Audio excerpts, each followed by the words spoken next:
La petició avui del Parlament de Catalunya per obtenir la competència de declaració d'un referèndum independentista a Catalunya és una petició que neix morta perquè la sobirania recau al poble espanyol i per tant aquesta sobirania és indivisible. Mai el Congrés dels Diputats podrà cedir una competència que és competència de la sobirania nacional perquè una comunitat autònoma pugui convocar un referèndum per tal d'obtenir la secessió d'una part d'Espanya.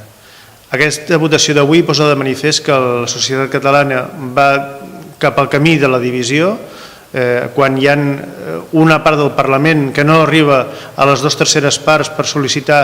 un referèndum independentista i la reforma de l'Estatut de Catalunya exigiria almenys 90 vots i avui només s'han obtingut 87 vots. El PSC ja demostra que és un partit dividit, és un partit trencat amb el qual hi ha dos grups clarament enfrontats, un que es diu catalanista, que en realitat és un grup independentista, i un grup que encara no sap bé quina és la seva posició política a Catalunya.